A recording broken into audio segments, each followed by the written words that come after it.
Selamat datang dan selamat berjumpa kembali di Nada Film. Kali ini kita akan membahas sebuah film berjudul The Night Take No Cat yang dirilis tahun 2020. Oke lah, nggak usah berlama-lama lagi, kita langsung saja masuk ke alur ceritanya.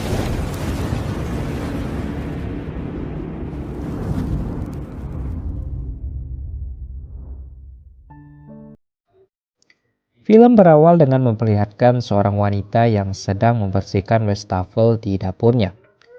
Tidak lama kemudian, suara ketukan pintu terdengar. Sontak wanita itu pun menyuruh pacarnya untuk membuka pintu. Beberapa saat kemudian, dia kembali dibuat terkejut dengan suara radio yang tiba-tiba saja menyala sendiri. Dan ketika dia memeriksanya,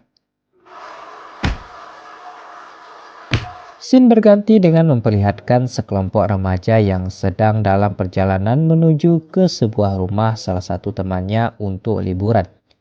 Masing-masing dari mereka bernama Jess, Torik, Carmen, dan Jack. Selama di perjalanan, Torik ini merasa bosan dan dia pun meminta salah satu temannya untuk memutarkan musik. Sementara itu, kedua teman mereka yang lain bernama Dom dan Arisa telah sampai lebih dulu di rumah tempat mereka akan berlibur. Sembari menunggu kedatangan teman-temannya, Dom dan Alisa pun menyempatkan diri untuk adu mekanik di ruang dapur. Akan tetapi mereka dibuat terkejut dengan kehadiran saudara Dom yang bernama Derry, yang masuk ke dapur untuk mengambil air. Tak lama kemudian Jess dan juga yang lainnya sudah sampai di rumah tersebut. Setelah itu Dom langsung mengajak Jess, Torik, Carmen, dan Jack menuju ke kamar mereka secara berpasang-pasangan. Setelah Dom meninggalkan mereka di kamar masing-masing, Carmen dan Jack bersantai sejenak sembari menghilangkan rasa lelah setelah berkendara jauh. Sementara Jess dibuat panik ketika melihat hasil tes kehamilannya yang positif. Namun setelah melakukan tes ulang, dia pun seketika dibuat bingung karena hasilnya berbeda. Di sisi lain, meski Dom dan Alisa berada di luar garasi, mereka sama sekali tidak mendengar suara radio yang menyiarkan berita tentang penyerangan warga Hazleton tanpa alasan yang jelas. Lalu si penyiar menjelaskan pada saat ini para pelaku penyerangan telah kabur melintasi lembah tinggi dan pegunungan Pocono. Oleh karena itu, polisi menghimbau para warga untuk mencari tempat aman agar terhindar dari aksi penyerangan tersebut. Singkat cerita, setelah Carmen selesai masak, mereka semua pun berkumpul untuk makan malam. Di sini Jack mencoba untuk membuat suasana terlihat menyenangkan.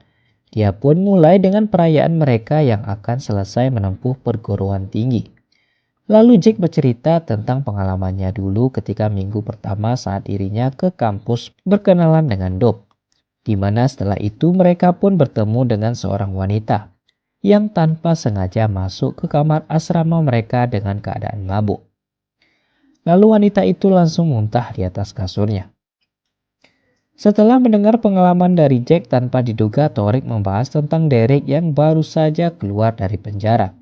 Dengan nada penasaran, dia pun bertanya kepada Derek kasus apa yang menjeratnya, sehingga dia bisa masuk penjara. Lalu dengan santainya Derek menjawab jika dia mencuri mobil seseorang. Di sini Torik mengira jika aksi Derek tersebut hanyalah untuk bersenang-senang. Namun secara mengejutkan Derek membantahnya. Dan dia berkata jika dia dan temannya memang berniat untuk mencuri mobil dan tertangkap tangan oleh si pemilik mobil tersebut. Lalu temannya Derek berhasil lolos sebelum pemilik mobil itu membawanya ke kantor polisi. Setelah bercerita tentang dirinya, Derek pun beranjak pergi menuju ke garasi untuk memeriksa ATV miliknya. Sesaat kemudian dia pun buat terkejut ketika mendengar suara ketukan pintu. Tapi saat dicek, Derek tidak melihat siapapun di luar. Dan tanpa disadari, tiba-tiba lampu di samping garasi berkedip. Bersamaan dengan itu, 3 cewek yang sedang berada di dapur mendengar curhat dari Jess perihal hasil tes kehamilan yang dia dapatkan sebelumnya. Sebagai teman yang baik, Carmen pun berusaha menenangkan Jess dan dia yakin jika Torik tidak akan meninggalkannya begitu saja. Sementara itu di sana Alisa sedang mencuci piring. Dia dibuat terkejut karena mendengar suara dari luar pintu. Namun ketika Alisa memeriksa keluar, dia pun tidak melihat siapapun di sana. Dan tanpa dia sadari ternyata ada seorang pria sedang memperhatikannya dari kejauhan. Karena panik Alisa pun bertanya kepada Dom, Jack, dan Torik. Siapa di antara mereka yang sudah menjahilinya dengan mengetuk pintu? Karena tidak ada yang mau mengaku, sontak Alisa pun menuduh Derek yang melakukannya. Namun Dom langsung membantah tuduhan tersebut. Seketika Alisa mengajak Dom pergi keluar untuk membicarakan sesuatu kepadanya. Ternyata Alisa mengeluh kepada Dom bahwa dirinya merasa takut kepada Derek, yang seorang mantan narapidana. Karena menurutnya Derek bisa saja tiba-tiba kembali melakukan hal buruk kepada orang yang berada di rumah ini. Merasa tidak tahan lagi atas penilaian orang lain terhadap saudaranya.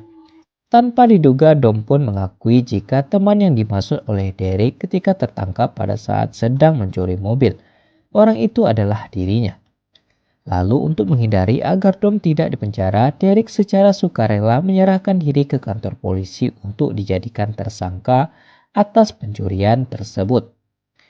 Kemudian Alisa bertanya kepada Dom kenapa dia enggak minta bantuan orang tua mereka jika memerlukan uang. Secara orang tuanya si Dom dan Derek ini adalah orang kaya. Namun Dom menjawab jika dia melakukan pencurian mobil itu karena gagal dalam 2 mata pelajaran. Sehingga dia kehilangan beasiswa di sekolah. Oleh sebab itu, Dom tidak ingin dikenal sebagai anak yang suka menghabisi duit orang tuanya, seperti kebanyakan anak sekarang. Mendengarkan cerita itu, Alisa pun agak sedikit shock. Lalu dia pun pergi meninggalkan Dom untuk menenangkan diri.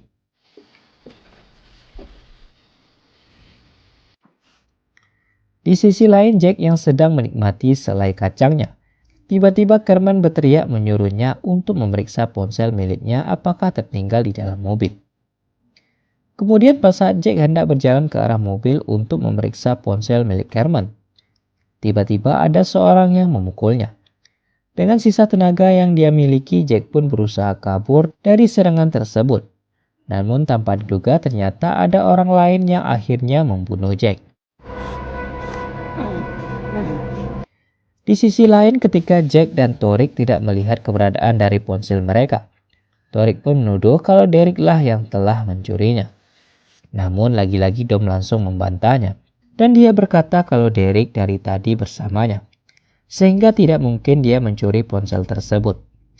Dan di saat mereka sedang berdebat di dapur, sesaat kemudian terdengar suara dari luar rumah. Ketika Carmen membuka pintu, dia pun dibuat terkejut ketika melihat Jack yang sudah tewas mengenaskan. Dengan keadaan panik, Dom menyuruh Torik untuk memeriksa Alisa di lantai atas. Tetapi mereka tidak mengetahui kalau Alisa sudah ditangkap lebih dulu oleh teman psikopat badut. Sedangkan Jess disuruh untuk memeriksa pintu belakang. Beruntung pada saat Jess tiba ke belakang, dia pun berhasil mengunci pintu sebelum psikopat berdaster masuk ke dalam rumah. Si badut pun dengan sopan mengetuk pintu dan meminta izin kepada mereka untuk masuk ke dalam. Lalu Dom mengancam badut bahwa dia akan menghubungi polisi untuk menangkapnya. Tapi secara mengejutkan ternyata si badut telah berhasil mengambil semua ponsel milik mereka. Setelah itu Torik kembali dan memberitahu kepada Dom bahwa dia tidak menemukan Alisa di atas. Dan di saat mereka sedang memikirkan cara untuk mencari bantuan, seketika lampu di rumah tersebut padam. Dengan cepat Derek langsung menyalakan api sebagai media penerangan. Kemudian Derek berencana ingin mengambil senjata milik ayah mereka terlebih dahulu, sebelum mereka kembali mencari keberadaan Alisa. Namun Dom berkata jika ayah mereka telah mengambil senjatanya setelah mendengar kabar bahwa Derek akan datang ke rumah tersebut. Karena ayahnya takut jika Derek sebagai mantan napi akan berbuat macam-macam dengan senjata itu. Untungnya si Derek tidak berkecil hati.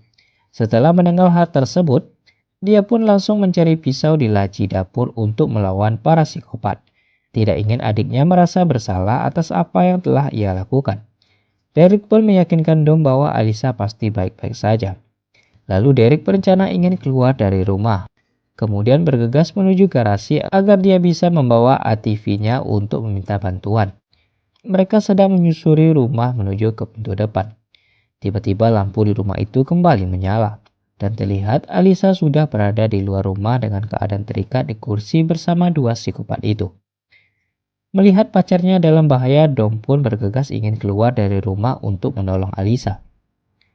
Namun aksinya langsung ditahan oleh si Derek. Derek berkata pasti ini adalah sebuah jebakan untuk memancing mereka keluar dari rumah. Kemudian psikopat badut itu berusaha merayu mereka untuk menjadi pahlawan agar bisa menolong Alisa. Dan karena tidak ada yang berani menolong Alisa, si badut pun memulai penyiksaannya dengan memasukkan bola besar ke dalam mulut Alisa secara perlahan. Dan akhirnya dia pun tewas. Setelah itu lampu di rumah pun kembali padam. Di sini Derek menduga alasan psikopat tersebut membunuh teman-teman Dom. Mungkin karena mereka ini lagi gabut. Tidak lama kemudian, mereka kembali mendengar suara dari lantai atas. Derek bersama Torik pun bergegas memeriksa ke sumber suara. Di sini Torik meyakinkan kepada Derek jika tadi dia sudah memeriksa ke lantai atas dan tidak ada orang di sana. Bermodalan pisau dapur yang tumpul, mereka pun masuk ke kamar Dom secara perlahan. Namun tanpa diduga ternyata ada satu psikopat di ruangan tersebut yang lagi bersembunyi. Dan dia pun berhasil mencocol Torik. Mendengarkan suara kegaduhan dari lantai atas, Dom dan Jess pun bergegas menyusul ke sana untuk memeriksa keadaan Torik dan Derek. Namun di saat mereka berhasil masuk ke kamar itu, mereka pun kembali dibuat terkejut ketika melihat Torik yang sudah tewas di lantai. Sontak Derek pun langsung mengajak Dom untuk bergegas keluar dari rumah dan menuju ke garasi. Berapa langkah mereka keluar dari rumah, psikopat berdaster pun langsung menyerang si Derek. Dengan cepat Derek menyuruh Dom dan Jess untuk segera pergi ke garasi selagi dia menahan psikopat tersebut. Sayangnya psikopat badut itu berhasil memukul Dom hingga terjatuh. Melihat kehadiran psikopat itu, Jess malah pergi meninggalkan Dom yang berusaha meminta tolong kepadanya. Dan di saat Jess berusaha kabur dari sana, tiba-tiba langkahnya terhenti ketika melihat para psikopat lainnya yang muncul dari dalam hutan. Dan akhirnya dia pun terkepung. Sementara itu, setelah Derek mencoba bertahan dari serangan psikopat berdaster, dia pun akhirnya berhasil mencocol psikopat itu sampai tewas. Sedangkan Dom lagi kesusahan karena mendapat tekanan dari psikopat badut. Beruntung Derek datang tepat waktu untuk menolongnya. Setelah itu Derek langsung membawa Dom masuk ke garasi melalui pintu belakang. Kemudian Derek berusaha menyalakan ATV-nya agar mereka bisa kabur dari sana. Akan tetapi usahanya sia-sia saja. Dalam keadaan yang pasrah, Dom pun menyuruh saudaranya untuk berhenti menyalakan ATV tersebut. Tidak lama kemudian suara gaduh terdengar dari luar garasi. Dan terlihat masih banyak psikopat lain yang sedang mencari keberadaan mereka. Derek pun mencari benda apapun yang bisa dia gunakan untuk pertahanan diri. Lalu si Derek menyuruh Dom untuk segera kabur dari sana selagi dia akan menahan para psikopat tersebut. Namun bukannya menuruti perintah sang kakak, Dom malah memilih untuk tetap bersama Derek. Dan film pun selesai.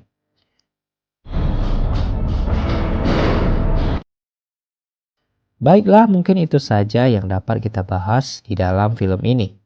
Terima kasih bagi kalian yang telah menonton sampai akhir. Jangan lupa subscribe channel ini agar kalian tidak ketinggalan pada alur cerita selanjutnya.